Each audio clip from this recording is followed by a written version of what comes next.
أهلا بيكم سنة تالتة إعدادي، ومعانا النهاردة الدرس الثالث في الوحدة الثالثة في التاريخ. معكم مس هام مصباح، ومتنسوش بس أهم حاجة باللايك والاشتراك عشان يوصلكم كل جديد. إن شاء الله النهاردة هناخد حرب أكتوبر السادس من أكتوبر عام 1973. ركزوا كده معايا يا شباب، والدرس ده مهم جدا وبيجي أكترته في الأسئلة. أول حاجة هناخد أطراف الحرب.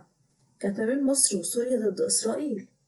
أسباب الحرب هنا رفض إسرائيل اللي هي تدبن السلام بتنفيذ قرار مجلس الأمن رقم 242 والانسحاب من الأراضي التي احتلتها عام 1967 ولا تمثل في سيناء والجولان، والتصميم المصري السوري على إزالة آثار نكسة يونيو عام 1967. دي أطراف الحرب. طب السعودية استعادوها إزاي؟ كان على هيئة داخلية ولا على المستوى العربي؟ يعني تبع الدولة جوه أو على المستوى العربي. أول حاجة النهاردة هناخد اللي هو على الجبهة الداخلية، رفع الرقابة على الصحف، إصدار دستور جديد للبلاد، وإلغاء الحراسات والإجراءات المنكبة للحريات، والقضاء على مراكز القوة كلها، وتجهيز الجيش وتسليح بأحدث الأسلحة وتمرين عليه. هنيجي ناخد بقى المستوى العربي. استعدوا ازاي للحرب 6 أكتوبر عام 1967. أول حاجة هيئوا الجبهة العربية عن طريق تصفية الخلافات العربية وتوحيد الصف العربي والاستفادة من كل الموارد والإمكانيات العربية المتاحة. دي أهم حاجة لسعادة الحرب. أحداث بقى الحرب إيه اللي حصل فيها على الجبهة المصرية وعندنا على الجبهة السورية.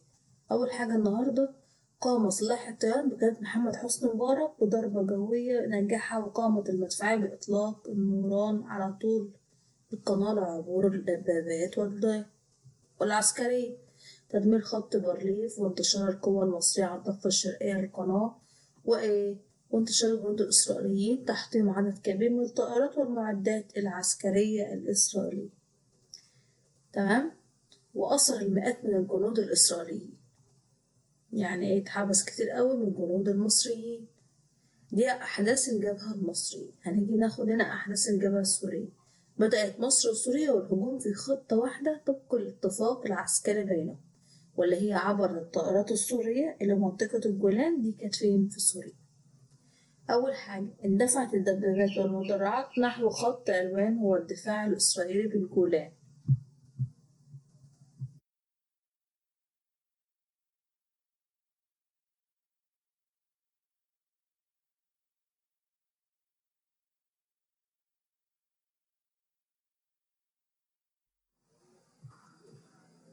هنيجي ناخد هنا بقى الدعم العربي أثناء الحرب.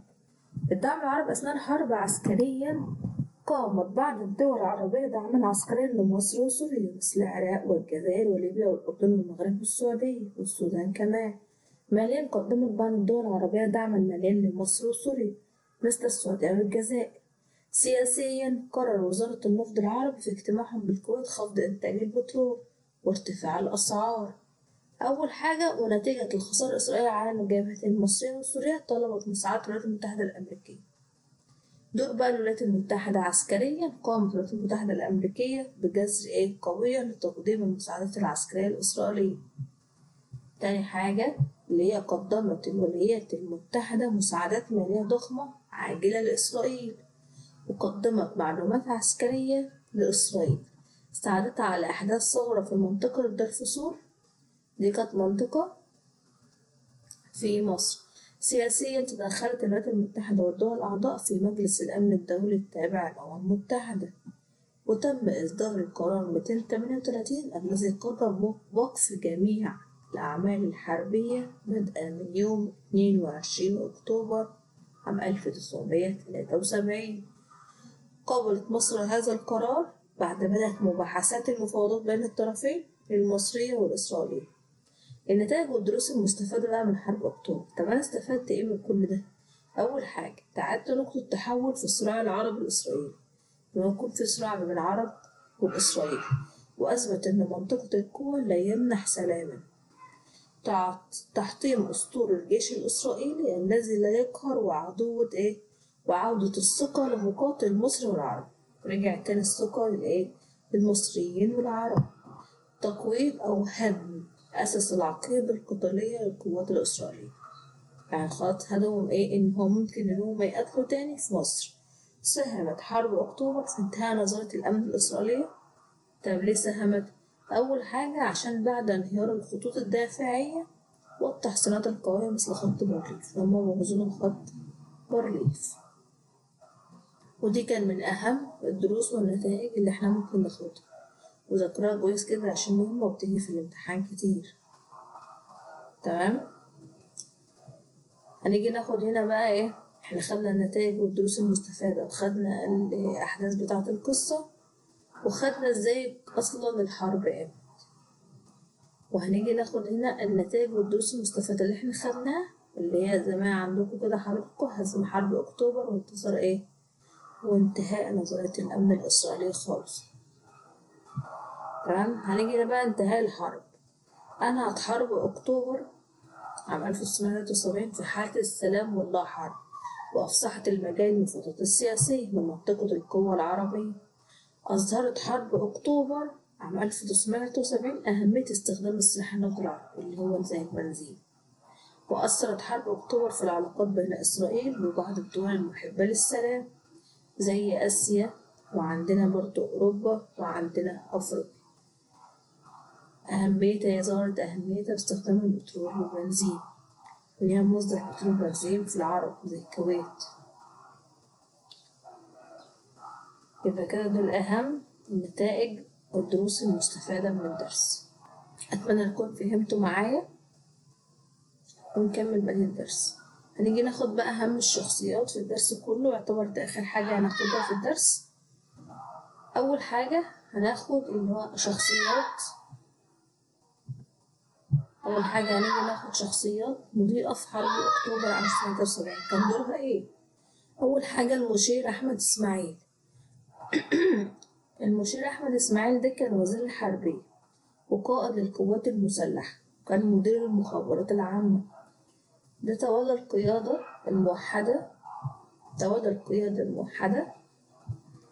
المصرية. اللي هو المشير أحمد إسماعيل للقوات المصرية عام كام والسورية في حرب أكتوبر 1973. تولى التخطيط والتنسيق على الجبهتين المصرية والسورية بدقة ومهارة عالية جدا. وقائد خط الإخداع تصرف أنظار إسرائيل على التجهيزات الهجومية، وحصل على وسام نجمة سيناء إلا بعد أعلى الوسامة العسكرية. عندنا بقى الفريق سعد الدين الشاذلي. فريق سعد الدين الشاذلي ده كان هو اختار الرئيس الراحل أنور السادات رئيس لأركان حرب القوات المسلحة المصرية عام 1971، وشارك مع القادة العسكرية في تطوير القوات المسلحة، وفي وضع برضه خط العبور لقناة السويس وتحطيم خط بارليف. يعني هو اللي كان أكبر مساهم في خط بارليف اللي هو سعد الدين شاذلي. تمام. هنيجي ناخد هنا بقى ويعد خد أعلى وسامة اللي هي العسكرية في سيناء. حصل على وسامة نجم سيناء الذي يعد أعلى وسامة عسكرية. يبقى المشير أحمد إسماعيل حصل على وسامة نجم سيناء، والفريق سعد الدين عمل ساهم في خط العبور أثناء قصص وتحت خط بارليف وقام بتنفيذها في حرب أكتوبر. وبرضه تم تكريمه الذكرى عام 1930 نصر أكتوبر بمنحة اسمها قرادة النيل العظمى. تمام. هنيجي ناخد بقى الفريق محمد عبد الغني الجسمي. شغل منصب رئيس هيئة العمليات القوات المسلحة عام 1970. قامت هيئة بعد الدراسة على أنسب التوقيتات للقيام بالعمليات الهجومية على إسرائيل على الجبهتين المصرية والسورية، كما له الأثر في إحراز النصر. وأصبح بعد كده رئيس لأركان حرب القوات المسلحة، هو اللي كان ماسك القوات المسلحة كلها عام 1973 بعد الحرب مباشرة. يبقى كده احنا خدنا أهم الشخصيات: سعد الدين شاذلي، وعندنا محمد عبد الغني الجسمي. دول أهم الشخصيات اللي هم اشتركوا في الحرب عام 1973. هنيجي ناخد هنا الدروس المستفادة. احنا خدنا كده الدروس المستفادة، يبقى احنا كده خدنا الأحداث وخدنا النتائج والدروس المستفادة وخدنا الشخصيات اللي ساهموا في حرب أكتوبر. عندك كده شوية أسئلة اختبر نفسك فيهم وسيبلي في الكومنتات، ولو فهمتوا من الدرس كده يكون خلاص الدرس خلاص. لو فهمتوا من الدرس سيبولي في الكومنتات تحت، أو تابعوني على جروب التليجرام وأنا معاكم أول بأول. كانت معكم مس هام صباح، أتمنى دايما لكم النجاح والتفوق، وأي أسئلة تقفوا عليها سيبولي في الكومنتات زي ما أنا